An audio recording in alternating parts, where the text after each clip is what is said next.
എൻ്റെ പേര് ഡെൽഫി. ഞാൻ ഇരിട്ടിയിൽ നിന്ന് വരുന്നു. 2019 ഞാൻ ഉടമ്പടി ചെയ്തിട്ടുണ്ടായിരുന്നു.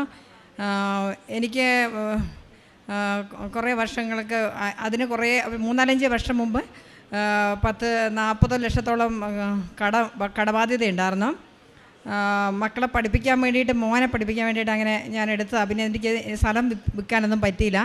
അപ്പോൾ ഒരു 3-4 വർഷത്തേക്ക് പിന്നെ പലിശയൊക്കെ അടച്ച് ഭയങ്കരമായിട്ട് ലോൺ. എൻ്റെ ഹസ്ബൻഡ് മരിച്ചും പോയതാണ്. അപ്പോൾ എനിക്കാണെങ്കിൽ സ്ഥലം വിൽപ്പനയായിട്ട് നടക്കുന്നുമില്ല. അങ്ങനെ ഭയങ്കര വിഷമിച്ചിരിക്കുമ്പോൾ ഒരു സിസ്റ്റർ എന്നോട് പറഞ്ഞു, ഇങ്ങനെ കൃപാസനത്തിലേക്ക് ഇങ്ങനെ പോകാമെന്ന് പറഞ്ഞ് വിളിച്ചു. അപ്പോൾ ഞാൻ പറഞ്ഞു ഞാൻ എവിടെയും വരുന്നില്ല എന്ന് പറഞ്ഞു. പിന്നെ ഞാനൊരു പ്രാർത്ഥന ഇങ്ങനെ എത്രയും തേളമാതാൻ്റെ ചൊല്ലിക്കൊണ്ടിരിപ്പുണ്ടായിരുന്നു. അപ്പോൾ ഞാൻ എപ്പോഴും ഇങ്ങനെ ഒരു 10-33 ദിവസമൊക്കെ അടുപ്പിച്ച് ഇങ്ങനെ ചൊല്ലി കഴിയുമ്പോൾ 100-101 ചൊല്ലി. അപ്പം അമ്മയോട് പറയും എന്നെ അമ്മ എവിടെയെങ്കിലും കൊണ്ടുപോകണമെന്ന് പറയും.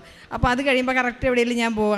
അങ്ങനെ ഒരു ഇതുണ്ട്. അപ്പോൾ ഞാൻ അത് കഴിഞ്ഞപ്പോൾ ഞാൻ വെച്ചത് എൻ്റെ ഒരു പ്രാർത്ഥന കഴിയുന്ന ദിവസമാണ്. അപ്പോൾ ഞാൻ വിചാരിച്ചെന്നാൽ പോയേക്കാം, അമ്മ വിളിച്ചായിരിക്കും എന്നോർത്ത് ഞാനിങ്ങനെ പോന്നു. അപ്പോൾ അവിടെ വന്ന് ഉടമ്പടി എടുത്തു. ഉടമ്പടി എടുത്ത് 3 മാസത്തിനുള്ളിൽ എനിക്ക് ഞാൻ പിന്നെ ഉടമ്പടി വെച്ച കാര്യങ്ങളെല്ലാം നടന്നു കിട്ടി.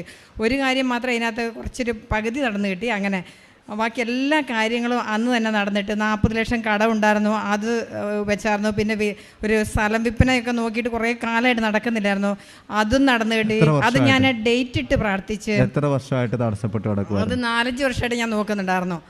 അപ്പം അത് നടന്നു കിട്ടി. പിന്നെ അത് ഞാൻ ഡേറ്റ് ഇട്ട് പ്രാർത്ഥിച്ചു സ്ഥലം വിൽപ്പനയ്ക്ക്. ഇവിടെ ഇങ്ങനെ ഞാൻ വന്നപ്പോൾ ഇങ്ങനെ ഒരു ഡേറ്റ് ഇട്ടിട്ട് ഇങ്ങനെ ഒരു സാക്ഷ്യം പറയുന്നത് ഞാൻ കേട്ട്. അപ്പോൾ ഞാൻ ആ ഡേറ്റ്, ഞാനും ഒരു ഡേറ്റും കിട്ടുമോ. അപ്പോൾ ആ കറക്റ്റ് ഡേറ്റിന് എൻ്റെ സ്ഥലം വിൽപ്പനയ്ക്ക് ആൾ വന്നു. അങ്ങനെ അത് വിൽപ്പനയായി. പിന്നെ മകളുടെ കല്യാണം ഉണ്ടായിരുന്നു, 29 വയസ്സായിരുന്നു മോൾക്ക്. അപ്പോൾ അത് കല്യാണം അന്നേരം നടക്കുന്നില്ല, എനിക്കൊന്നും പറ്റുന്നുമില്ല. അപ്പോൾ അങ്ങനെയുള്ള സമയത്ത് അതും നടന്നു. ഒരു 3.5 മാസം ആയപ്പോഴത്തേനും, അത് 3 മാസം ആയപ്പോഴത്തേനും എല്ലാം ഉറപ്പിച്ചു. അത് കഴിഞ്ഞിട്ട് കല്യാണവും നടന്നു. പിന്നെ വീട് പുനരുദ്ധരിക്കണേന്ന് ഞാൻ പ്രാർത്ഥിച്ചു. എൻ്റെ ഹസ്ബൻഡ് മരിച്ചതിന് ശേഷം പിന്നെ വീടൊന്നും പെയിൻ്റ് അടിച്ചിട്ടുമില്ല. ഒരു 10-12 വർഷമായിട്ട് അങ്ങനെ കിടക്കുമായിരുന്നു. അപ്പോൾ എനിക്കൊരു വിഷമമായിരുന്നു. അപ്പോൾ ഞാൻ മാതാവിനോട് പറഞ്ഞു, അമ്മേ അതും എനിക്ക് റെഡി. അപ്പോൾ ഞാൻ പറഞ്ഞ ആ കാര്യങ്ങളെല്ലാം അതും അപ്പോൾ എല്ലാം റെഡിയാക്കി. ജപമാല റാണി ആവേ ആവേ